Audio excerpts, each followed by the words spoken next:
بہت واجب الکرام بزرگوں دوستوں بھائیوں، اللہ رب العزت نے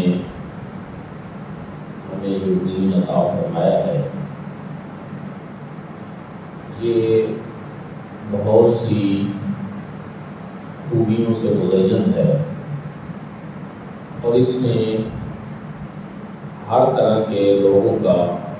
خیال رکھا گیا ہے۔ سارے لوگ صحت مند نہیں ہوتے،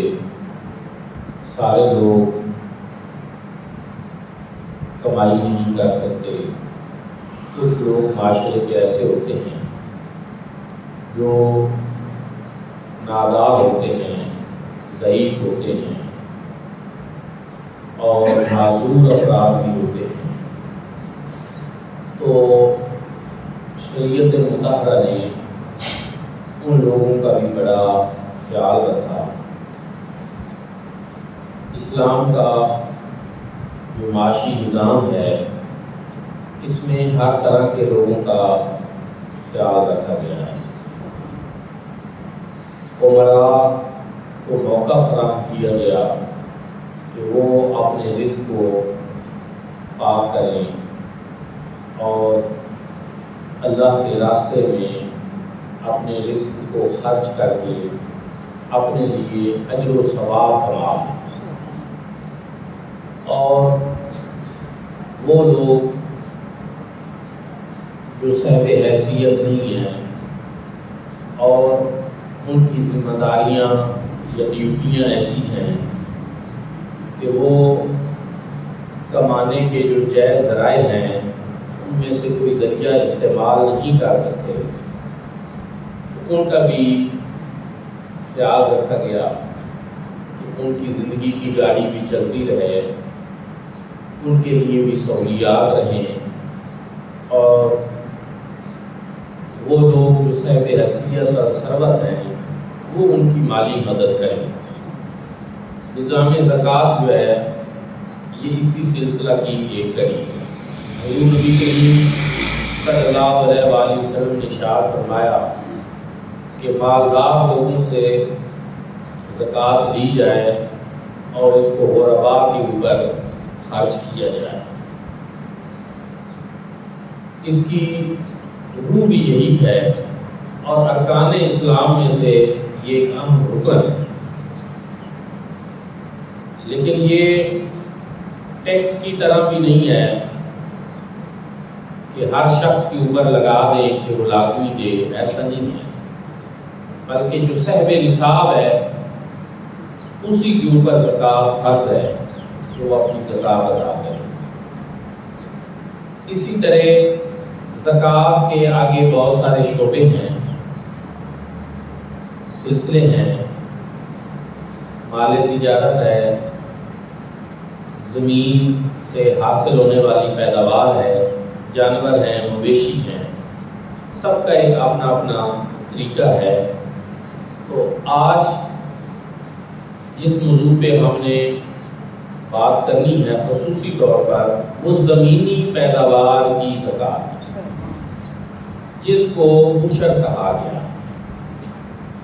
حدیث پاک میں چونکہ اس کے لیے عشر کے یعنی 10واں حصہ کے الفاظ استعمال ہوئے تو اس کا نام ہی عشر پڑ گیا۔ اصل میں وہ زمینی پیداوار کی زکوٰۃ جو ہے اس کا نام عشر ہے، اور وہ بھی فرض ہے۔ قرآن مجید فرقان حمید سے اس کی فرضیت ثابت ہے، حدیث پاک سے اس کی فرضیت ثابت ہے، اجماع امت سے بھی اس کی فرضیت ثابت ہے۔ اللہ رب العزت نے قرآن مجید فرقان حمید میں ارشاد فرمایا وَآتُوا حَقَّهُ یوم حصادہ، کہ جس دن تم کھیتی کاٹو اس دن اس کا حق ادا کرو، یعنی اس کی زکوٰۃ، پیداوار کی زکوٰۃ جو ہے وہ ادا کرو، جس کو عشر کہتے ہیں۔ ایک اور مقام پہ اللہ رب العزت نے ارشاد فرمایا یا ایھا الذین آمنوا انفقوا من طیبات ما کسبتم ومما اخرجنا لکم من الارض، اے ایمان والو جو کچھ تم کماتے ہو اس میں سے اللہ کی راہ میں خرچ کرو، انفقوا من طیبات ما کسبتم ومما اخرجنا لکم من الارض، اور جو زمین سے تم پیداوار نکالتے ہو اس میں سے بھی اللہ کے راستے میں خرچ کرو۔ یہاں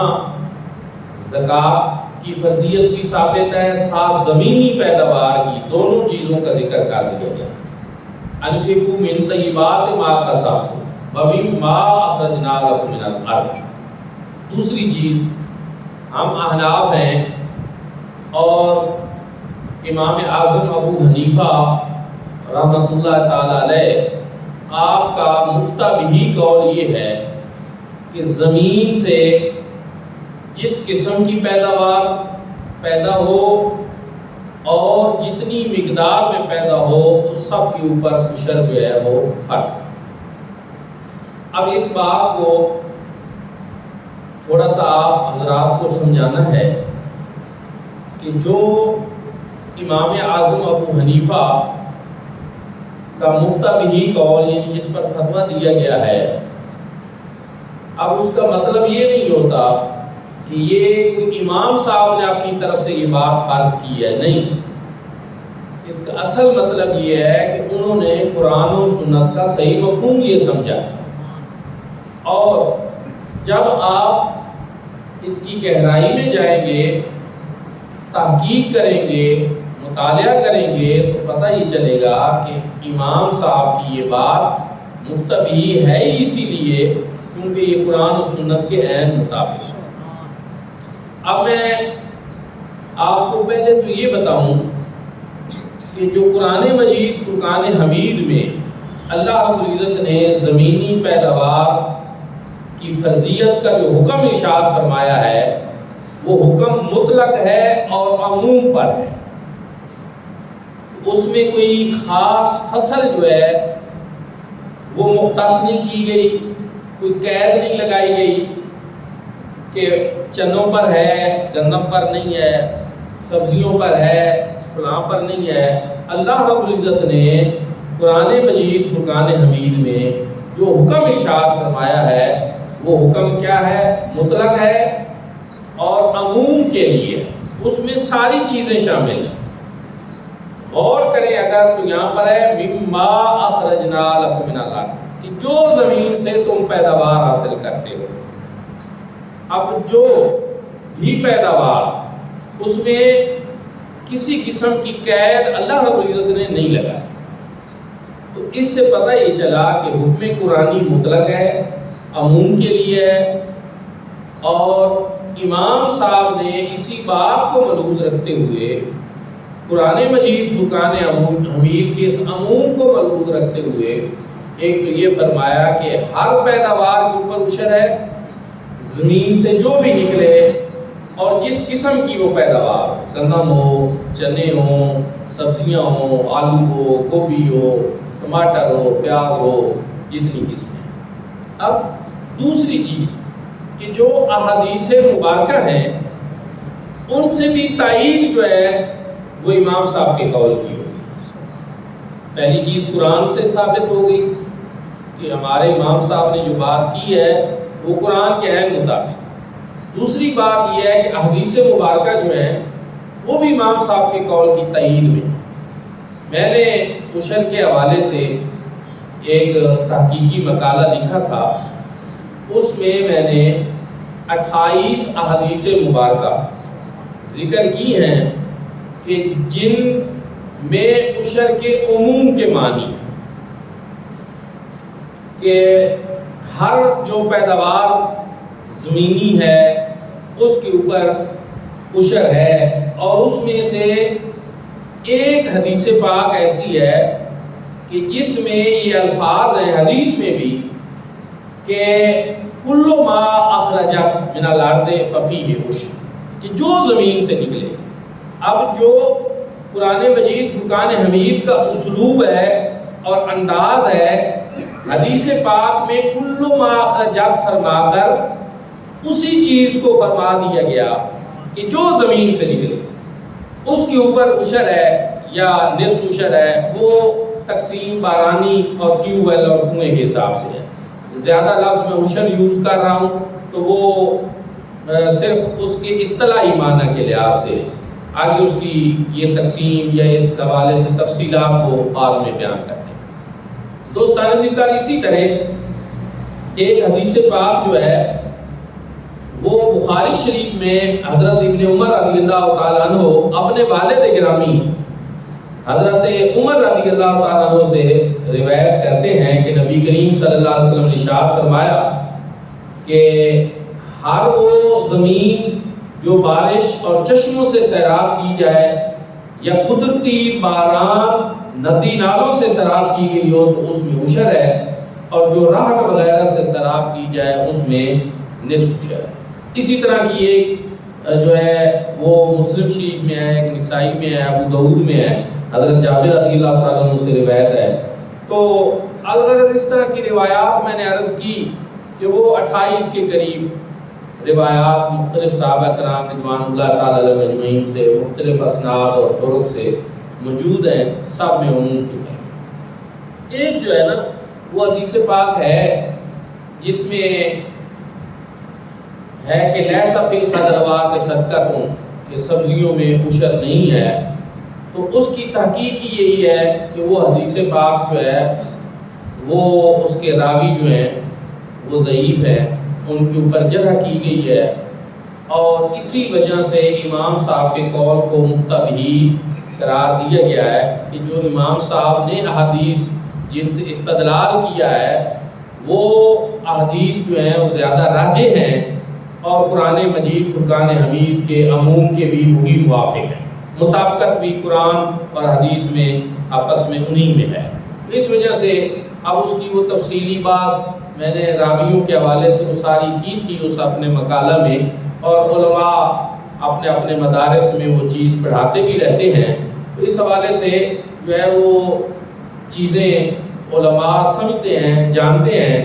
کہ اس کی کیا حقیقت ہے۔ الغرض عشر جو ہے زمینی پیداوار کے اوپر جو بھی زمین سے پیداوار نکلے اس کے اوپر جو ہے وہ فرض ہے۔ دوستان ذکر فقہ میں شریعت مطہرہ میں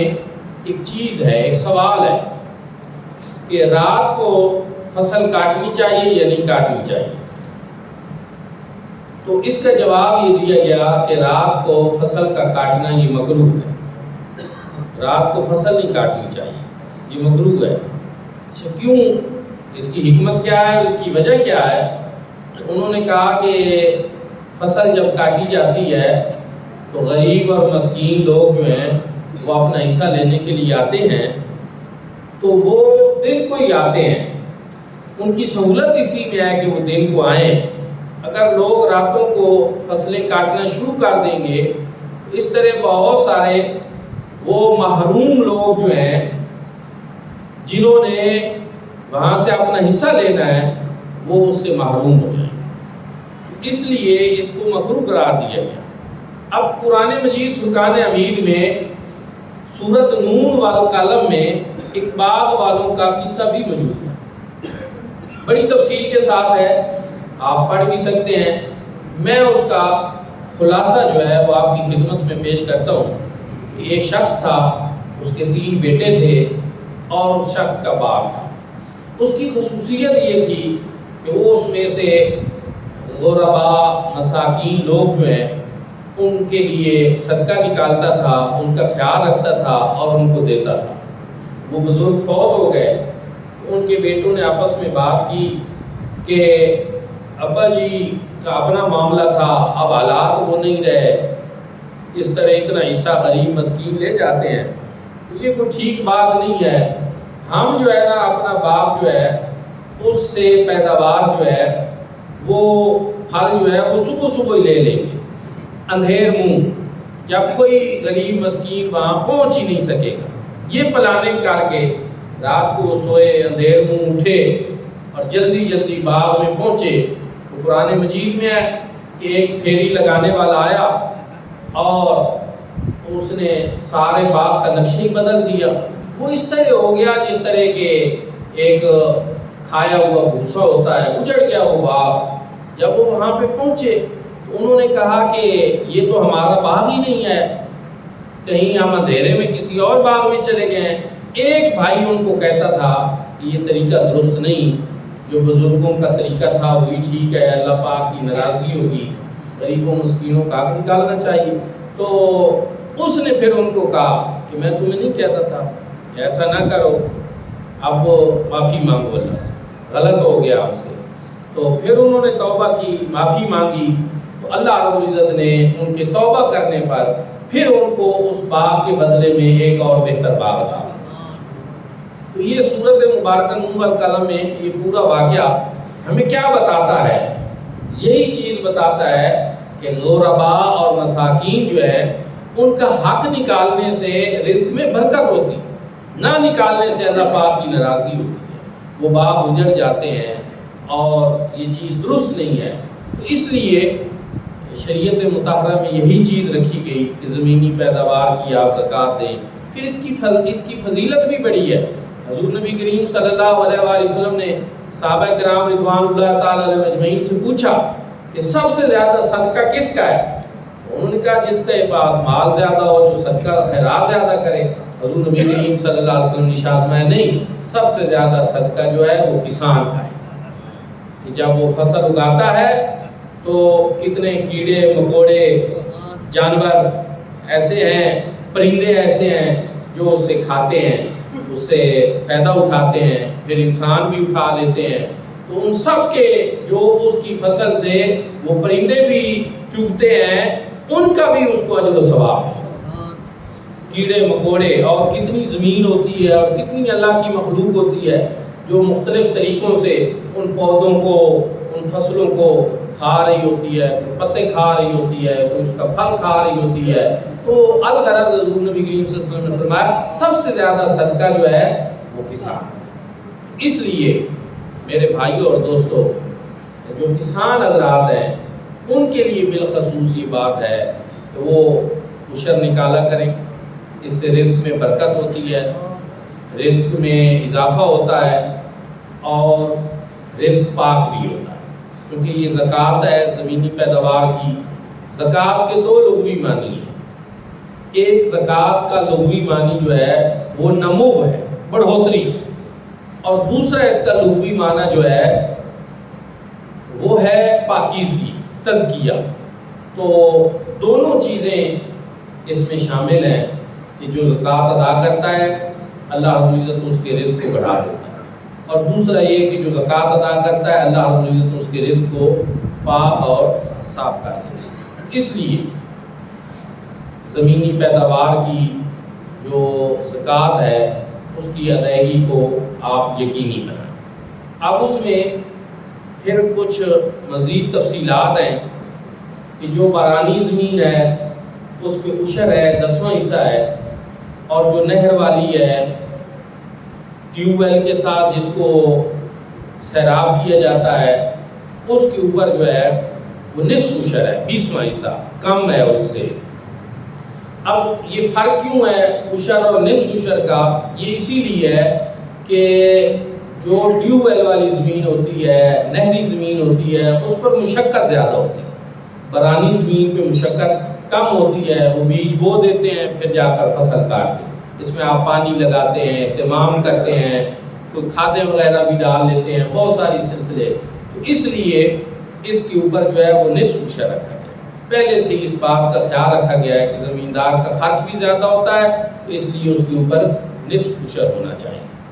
پھر ایک اور چیز ہے کہ آج کل بعض دفعہ یہ مسئلہ لوگ پوچھ رہے ہوتے ہیں کہ مختلف فصلیں جو ہیں ان میں مثلاً آلو ہیں، کئی مرتبہ ایسے ہوتا ہے کہ اس کی جو انکم ہے وہ کم ہو جاتی ہے، خرچ جو ہے وہ زیادہ ہو جاتا ہے زمیندار کا، تو اب اس پہ عشر ہے یا نہیں؟ تو اس پہ بھی عشر ہوگا۔ کیوں؟ اس لیے کہ یہ جو خرچ اس پہ کرنا ہے یہ زمیندار کا اپنا فیصلہ ہے،